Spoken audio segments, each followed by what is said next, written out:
Hello,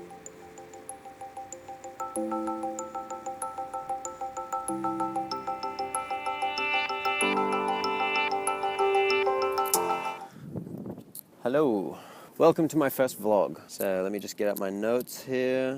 Introduce yourself. My name's Chris. This is my YouTube channel. Basically what you're going to find here are just recordings of me talking about things that I'm interested in. I like reading, I like watching docos, I like reading articles, blog posts, etc. online, podcasts, and there's a lot of really interesting stuff out there, but it kind of sucks when you're just learning for your own benefit. So I thought by making these videos, I can share some of the info that I've been finding. Maybe you guys can contribute your thoughts and what you've found in the comments. And this is just my way of basically starting an open discussion and conversation based around knowledge, wisdom, philosophy, and all that good stuff. Now, I'm no expert. I haven't studied any of this stuff. I'm just like you. I'm just an everyday person. This is just me passing on whatever got stuck in my mind. I thought for my first video, I might as well kick it off with a bit of a doozy. The topic of this video is how to create your own reality. Now, I know some of you are going to go, whoa, way too deep, bro. That's just how I roll. And if you don't enjoy that, you may leave now. Yeah, some of my videos are going to be a little bit deep. And I hope you can try to follow, or maybe just see, maybe you can get something out of it. I think a lot of people stay on the surface level of knowledge and information out there, so this is just me doing my bit to try to balance that out. I used to think that I knew a lot, and then I realized I knew nothing. Being an eternal student is absolutely the best place to be. Anyway, so let's start at the top. What is reality? That one's a tricky one in itself. The reason it's tricky to define reality is because reality is essentially everything. The entire experience of existence that we are all experiencing right now would be what we would describe as reality. Therefore, to try to talk about the outside of this whole thing, to try to talk about the frame of this box that we're living in, you essentially have to use language that hasn't really been invented. Because the people who invented this language that I'm using right now were in the box. They weren't really thinking about necessarily the meaning of life, which is why the vocabulary we get to use to describe reality is very limited to things like God or consciousness or life. Yeah, it breaks down really quickly into just generalized terms, because reality may very well, and probably is, something that is subjective, as in everyone experiences their own version of reality. And the point I will try to make with this video is that you are essentially creating your own reality. So, yeah, to summarize that, reality is everything. A lot of people think that you are just this person, this thing, this entity. You are your ego, you are your name, you are your profession, and you're kind of separate from this thing that's going on outside of you. Everything is outside, and I'm just here on the inside. I think a lot of people live like that. I was raised like that. I spent most of my life thinking like that. And when you think of it like that, you are more of a passive observer to reality rather than a co-creator of it. And it can be a little bit scary, because it seems that there are all these crazy things going on outside of you, and reality, you have encounters with reality, and reality kind of just comes at you, and suddenly there's a nasty person, and there's a car accident, and then I lose my job or something. And you feel that you're powerless. You feel that, these things just happen, and it's just bad luck, and you have very little say in the matter, and God, who knows what's going to happen next. I guess the turning point for me was realizing that we actually play a really pivotal role in the life that you lead. You essentially have incredible powers by being blessed with this faculty of thought. So the secret to creating your own reality is thought. Have you ever thought about thinking? Do you ever think about thought? It's getting 2 layers deep there. Do you ever think about thinking? I do. I think about thinking all the time.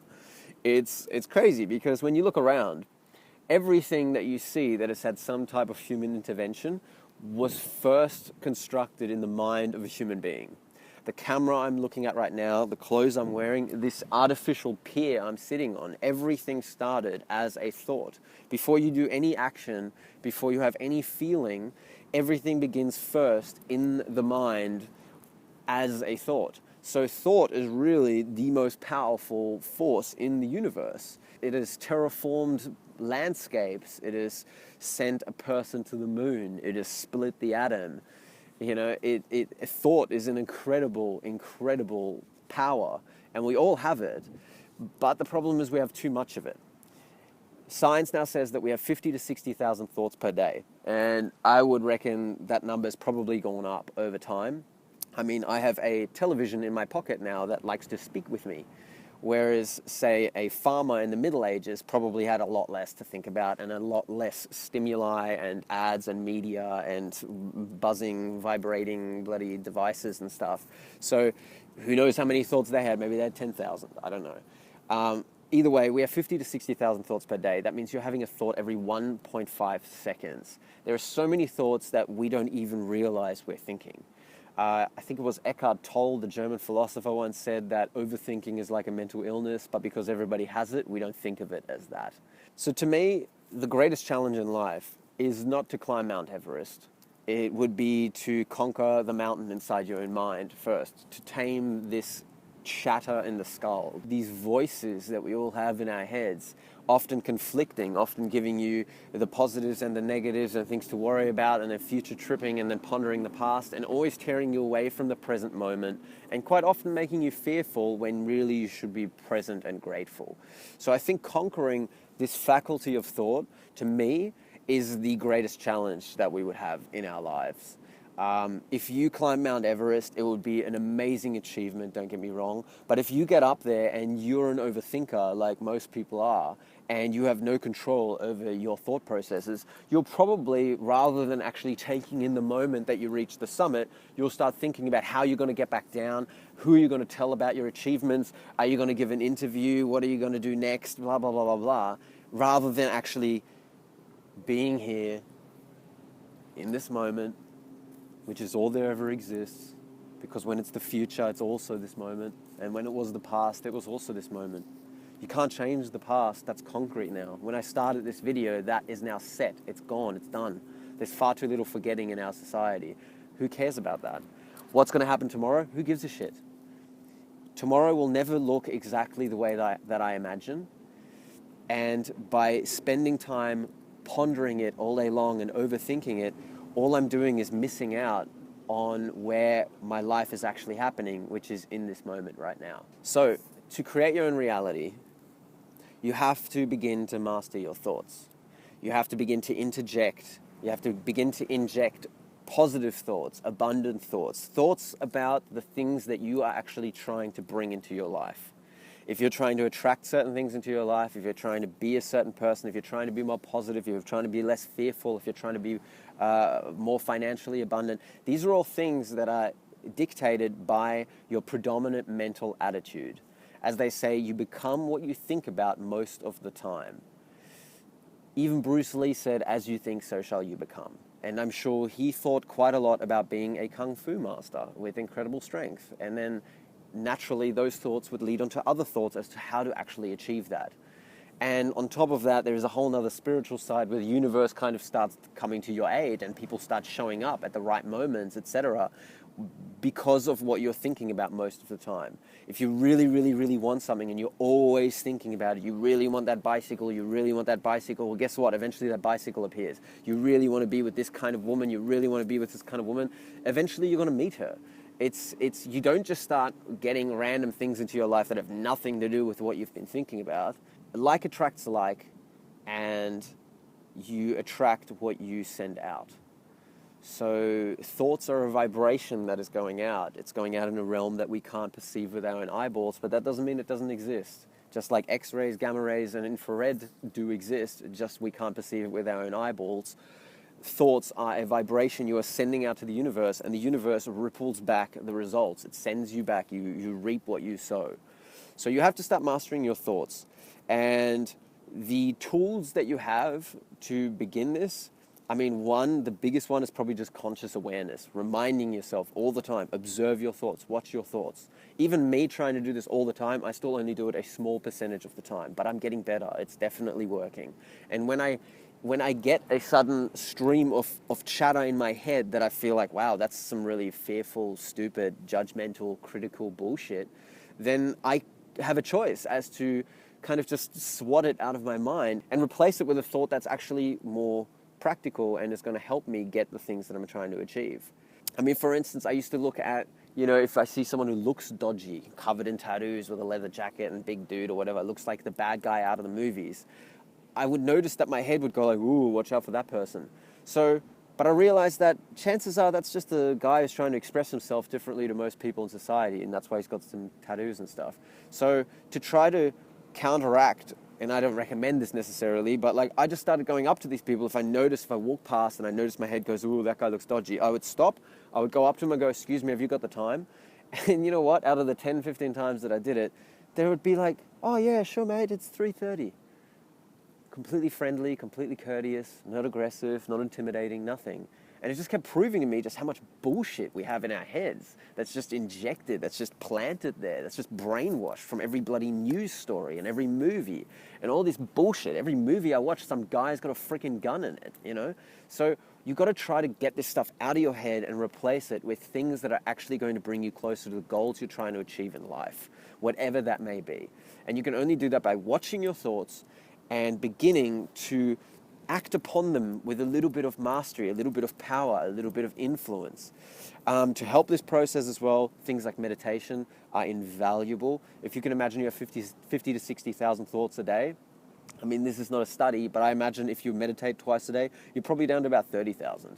And even if you still have the 60,000, you have more power, more awareness over your thoughts. It's kind of like I've got 100 television channels running in my head. I close my eyes, I meditate for 10 to 20 minutes. Suddenly I'm down to 5 channels. And then as my day progresses, fuck off, helicopter. I already tried to film this video once and there was a helicopter hovering above me at that point. So the tools that are going to help you do this, there are tools such as meditation, I'd say is the most valuable tool.